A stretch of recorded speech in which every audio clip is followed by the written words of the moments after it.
This is a Citrus TV News special report.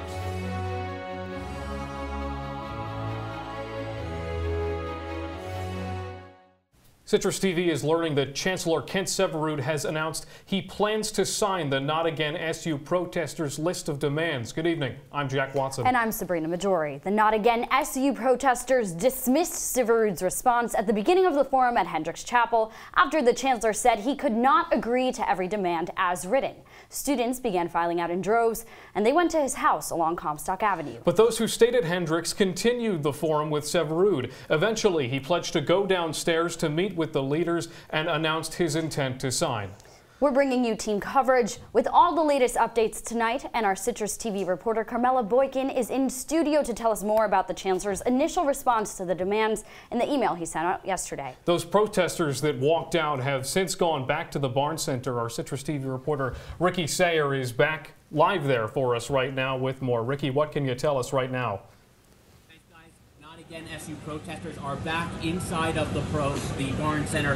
Hundreds of them in there. The room is absolutely packed. We don't know how long they're going to be in there for. They're in there right now, after the Chancellor said he would not sign their demands tonight. That's why they went from the Hendricks Chapel. They went outside of there. They met on those steps that everyone knows here on campus. They were angry. From there, they started walking to the Chancellor's house, chanting that because the Chancellor did not sign, if he does not sign, he should resign. They went to the Chancellor's house, stayed there for about 10-15 minutes. Then there was an announcement that they would come back here to the barns. They're inside of the barns right now. We're not exactly sure what they're discussing. We do have reporters in the room. As soon as we have information from inside of the barns about what their next steps are, we'll get them to you. But for right now, this occupation really does continue for who knows how long. Reporting outside of the Barn Center, Ricky Sayer, Citrus TV News. Thanks, Ricky. Again, the protesters are calling for the Chancellor's resignation because they feel as though his response to their demands was not enough. Here to break down what Not Again SU asked for versus what the Chancellor promised is Citrus TV correspondent Carmela Boykin. Carmela? Thanks, Jack. In Hendricks Chapel, Not Again SU protesters gave Chancellor Syveruds an ultimatum to sign the demands or they'll call for his resignation. Chancellor Syveruds said he could only agree to some of the demands. He said he couldn't sign the complete document because some demands still need further clarification. To this, protesters walked out of Hendricks Chapel. And looking at the demands, the primary discrepancy between what the university has agreed to and what Not Again SU is demanding is with roommate selection. Not Again SU is demanding a housing portal should be implemented as an option in the roommate selection process to allow future residents to choose a roommate based on mutual interests and identities, as well as expanding multicultural learning communities to more residence halls on campus. This includes both upper division and mixed population communities as well. The university responded they will work with students to create more multicultural learning communities, but the university says there are legal aspects of roommate selection by identity that prevent that implementation. The university says, however, they are able to enhance the process based on mutual interests. Jack and Sabrina? All right, Carmela, thank you. The forum at Hendricks Chapel continued after protesters walked down. Our Citrus TV reporter Lilia Wood joining us now. Lilia, what is happening there right now? Talk. As you know, the protesters rejected the Chancellor's response. Now let me quickly walk you through what happened here tonight at the forum. After they started chanting sign or resign, he came to the podium and said a short statement. It was short and the protesters did not agree with what he had to say. Then they opened the floor to everyone and one student asked, well, will you sign? And here's what he said. I can't. I don't know where. We don't have a sock. Right after the protesters left, the Chancellor said, quote, I have other people I work with and are responsible too. I'll do that as quickly as possible by morning and provide that signature. I apologize if I misunderstood what was expected or why that signature was so important. Now the forum continued as it was supposed to with asking the Q&As.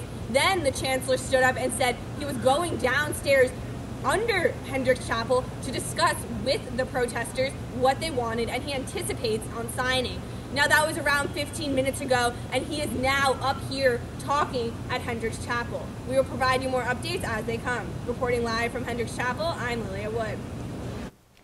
Thank you, Lilia. And now Citrus TV's Katie Lane is live in studio to break down what happened at the University Senate meeting earlier today. Thank you, Sabrina. The University Senate voted in favor of canceling in-person classes for the rest of the week. The vote is a recommendation to the administration. It is those administrators who will have the power to enact it. Chancellor Syveruds pledged following the vote that a decision will be sent out to the student body by midnight. Several student protesters spoke at the meeting along with SU faculty and staff, expressing their concerns with the administration. Syveruds stressed that this hatred is not what Syracuse is about. The event itself started around 4 p.m. and went 40 minutes over the scheduled time. Much of the debate was over one bullet point on a resolution that included a lot of debate over this one bullet point. And the resolution, again, administration did not retaliate against students protesting, as well as a decrease in the amount of response time DPS had to report racial incidents from 48 hours to 24 hours. The main bullet point, however, should face-to-face classes be canceled until Thanksgiving break. At one point, they supported an amendment to take out the point entirely, but after more discussion, it was put back in and the resolution as a whole was approved by the SU Senate. Syveruds again said the student body would be informed by midnight as to if classes will be canceled. All right, Katie, thank you. So right now we are going to our reporter Connor White, who is outside the Chancellor's house. And Connor, what do you have for us right now?